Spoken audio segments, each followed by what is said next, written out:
সকলো ৰাজ্যৰ সকলো জিলাৰ লগতে তিনচুকীয়া জিলাৰ মাৰ্ঘেৰিটা যিটো সমজিলাৰ প্ৰস্তুতি সম্পূৰ্ণ হৈছে। ইতিমধ্যে আমাৰ যিহেতু সমজিলাৰ 4টাকৈ জেডপি সমষ্টি আছে, গতিকে 4টা জেডপি সমষ্টিৰ লগতে 13টা জিপি আছে আৰু এই 4টা জেডপিৰ লগত 13টা জিপিৰ যিখিনি প্ৰস্তুতি সম্পূৰ্ণ হৈছে।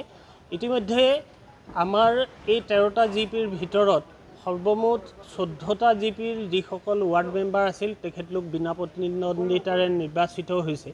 ইয়াৰ বাহিৰেও আমাৰ যিটো কাউন্সিলৰ পদ বা এপি দুটা এপিত বিশেষকৈ বিনা প্ৰতিদ্বন্দ্বিতাৰে নিৰ্বাচিত হৈছে। বাকীখিনি ভোট গণনাৰ কাম অহা কালিলৈ 8 বজাৰ পৰা আৰম্ভ হ'ব।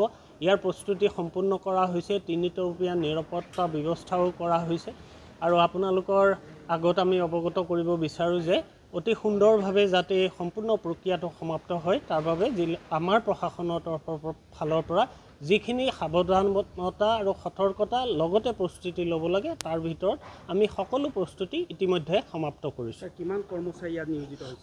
কৰ্মচাৰী যিহেতু আমাৰ ৰিজাৰ্ভতো আছে, বৰ্তমান যিহেতু প্ৰতিটো জেডপি বা কাউণ্টিং হলৰ বাবে আমি 10, 12 আৰু 13খনকৈ চকীৰ বা কাউণ্টিং টেবুলৰ ব্যৱস্থা কৰিছোঁ। গতিকে 4টা কাউণ্টিং হলৰ বাবে সৰ্বমুঠ চকীৰ সংখ্যা হ'ল 61 আৰু এই চকীৰ বাবদ প্ৰতিখন টেবুলৰ বাবদ আমাৰ 3জনকৈ থাকিব। সেইবাবে 200ৰো বেছি বিষয়া কৰ্মচাৰী ইয়াৰ লগত জড়িত হৈ থাকিব।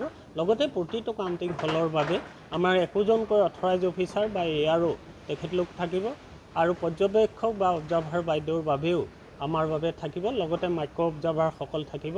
প্ৰস্তুতি আমি সমাপ্ত কৰিছোঁ। আশা ৰাখিছোঁ অহাকালিলৈ আমি খুব সুকলমে এই গোটেই নিৰ্বাচন ভোট গণনাৰ কামটো পঞ্চায়ত নিৰ্বাচনৰ যি ভোট গণনা তাক সমাপ্ত কৰিব পাৰিম। ধন্যবাদ।